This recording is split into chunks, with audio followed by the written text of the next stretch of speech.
నవమి వరకు గల ఈ 9 రోజులను దేవీ నవరాత్రులుగా పిలుచుకుంటూ ఉంటాం. ఈ 9 రోజులలో ఒక్కో రోజున అమ్మవారిని ఒక్కో రూపంగా అలంకరించి ఆ రూపాలకు ఇష్టమైన నైవేద్యాలను సమర్పిస్తున్నాం. ఈ రోజు మనం నవరాత్రులలో అమ్మవారికి ఏ రోజున ఏ అమ్మవారిని పూజించాలి, ఎలాంటి అలంకరణ చేయాలి, అలానే ఏ రోజున ఏ నైవేద్యాలు అమ్మవారికి సమర్పించాలి, అలానే ఏ రోజున ఏ మంత్రంతో అమ్మవారిని ఆరాధిస్తే మనకి విజయం లభిస్తుందో ఇప్పుడు మనం తెలుసుకుందాం. ఈ నవరాత్రుల్లో కలశం పెట్టలేకపోయినా ఈ క్రింది మంత్రాలను జపిస్తే చాలు, మీకు అదృష్టం వరిస్తుంది. అలానే నిత్యం శాంతి మరియు శక్తిని ఇవి కలిగిస్తాయి. మొదటి రోజు అమ్మవారు శైలపుత్రిగా అంటే శ్రీ బాలా త్రిపుర సుందరి దేవిగా అలంకరింపబడతారు. నవరాత్రుల్లో మొదటి రోజు అమ్మ దుర్గాదేవికి సమర్పించుకునే నైవేద్యం కట్టె పొంగలి. నవరాత్రుల్లో మొదటి రోజు అంటే శైలపుత్రిగా అలంకరణ చేసిన రోజు ఏ మంత్రాన్ని జపించాలో ఇప్పుడు మనం తెలుసుకుందాం. మంత్రం: వందే వాంఛిత లాభాయ చంద్రార్ధకృత శేఖరం వృషారూఢం శూలధరం శైలపుత్రిం యశస్వినీం.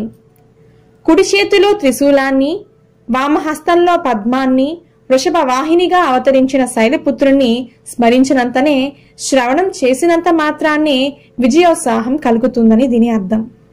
ఇక రెండవ రోజు అమ్మవారిని బ్రహ్మచారిణి అనగా శ్రీ అన్నపూర్ణాదేవిగా అలంకరిస్తారు. అలానే రెండవ రోజు అమ్మవారికి పులిహోర మరియు నిమ్మకాయతో చేసిన పులిహోర భక్తులు భక్తి శ్రద్ధలతో సమర్పించుకుంటూ ఉంటారు. ఇక రెండవ రోజు జపించవలసిన మంత్రం: దదనా కర పద్మాభ్యాం అక్షమాలా కమండల దేవీ ప్రేతతు మయి బ్రహ్మచారిణ్యే నుత్తమ. ఒక చేత జపమాల, మరో చేత జలపాత్ర ధరించిన బ్రహ్మచారిణి మాత సాధకునిలో సదాచారాన్ని ప్రవేశపెడుతుంది. ఈమె నామస్మరణతో కర్మబంధాలు చెదిరిపోయి మోక్షం సంప్రాప్తిస్తుంది. ఇక మూడవ రోజు అమ్మవారిని చంద్రగంట అనగా గాయత్రీ దేవిగా అలంకరిస్తారు. అలానే ఆ రోజు అమ్మవారికి కొబ్బరి అన్నం మరియు కొబ్బరి పాయసాన్ని నైవేద్యంగా సమర్పిస్తారు. ఆ రోజు జపించవలసిన మంత్రం: పిండజ ప్రవరారూఢ చండకో పాశ్రకైర్యుత ప్రసాదం తమతేహ్యాం చంద్రగంటేతి విశ్రుత. దుర్గామాత మూడవ నామమైన చంద్రగంట స్వరూపం మిక్కిలి శాంతప్రదము, కళ్యాణకారకము. తన శిరస్సుపై అర్ధచంద్రుడు కంఠాకృతిగా ఉండడం వల్ల ఈ నామం ఏర్పడింది. ఈమెన్ని ఆరాధిస్తే సింహ పరాక్రమంతో నిర్భయంగా ఉంటారు. జపమాల, ఘంట, బాణం, పదునైన ఖడ్గం, శ్వేతపద్మం, పానపాత్ర, త్రిశూలం, ధనస్సు, కమలం, గద ధరించి మహాలావణ్య శోభతో ప్రకాశిస్తుంది ఈమె.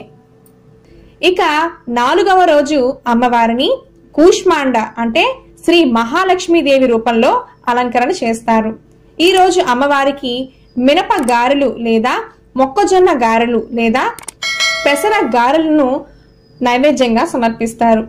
కూష్మాండ రూపం అలంకరణ చేసిన రోజు ఏ మంత్రాన్ని జపించాలో ఇప్పుడు మనం తెలుసుకుందాం. సురా సంపూర్ణ కలశం రుధిరాపుత్రమేవచ దదనా హస్త పద్మాభ్యాం కూష్మాండా శుభదాస్తు. జ్ఞాన రూపిణి సరస్వతీ శక్తిగా స్తుతించబడే కూష్మాండ రూపంలో అలరారే దేవీమాత అభయ ముద్రలను ధరించి భక్తులను కాపాడుతుంది. నమ్మిన భక్తులకు బహురూపాలుగా కనిపించి రక్షిస్తుంది. ఆయుష్ను, ఆరోగ్యాన్ని ఈమె మనకు ప్రసాదిస్తుంది. తరువాత స్కందమాత. ఇక ఐదవ రోజు దుర్గాదేవిని స్కందమాత అంటే సరస్వతీదేవి రూపంగా అలంకరణ చేస్తారు.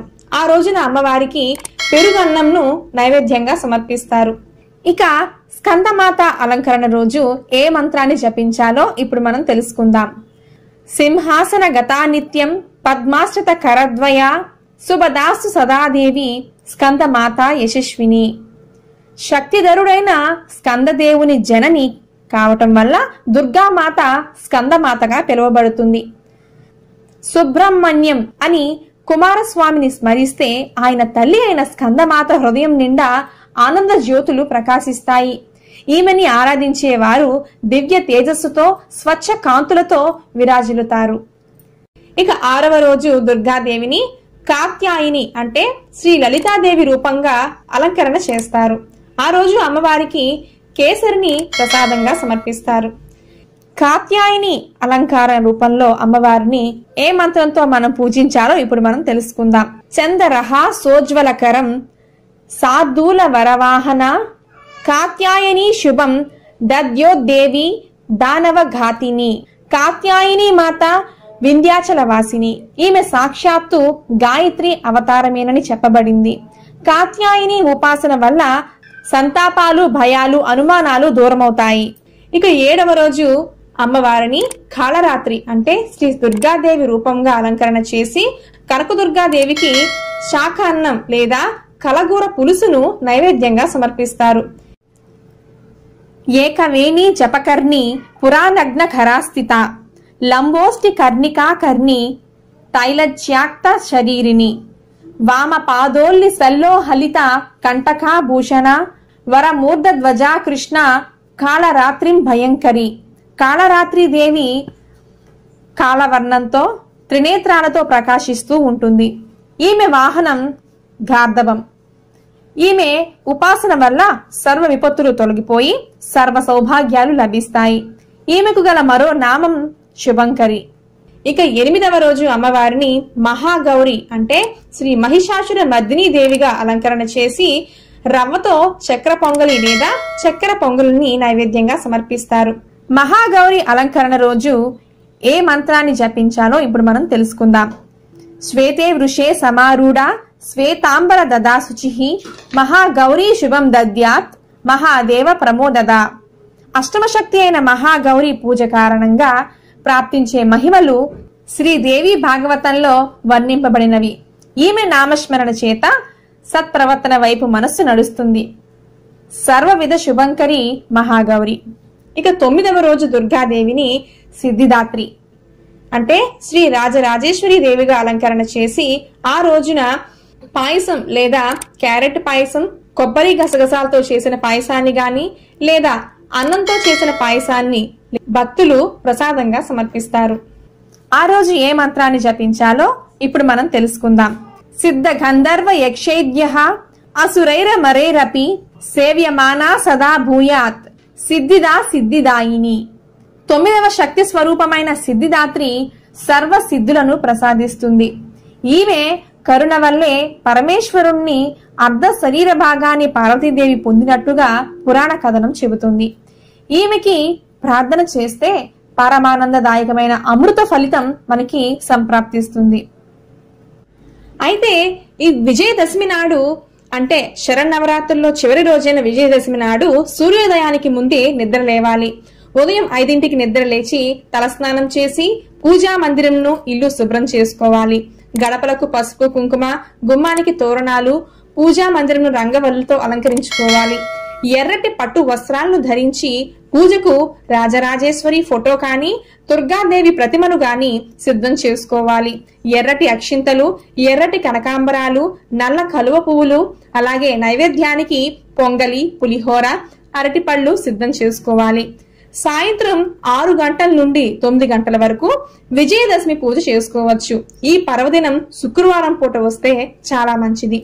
పూజకు ముందు రాజరాజేశ్వరి అష్టకం గాని, రాజరాజేశ్వరి సహస్రనామాలు గాని లేదా దేవి భాగవతమును గాని పారాయణ చేయాలి.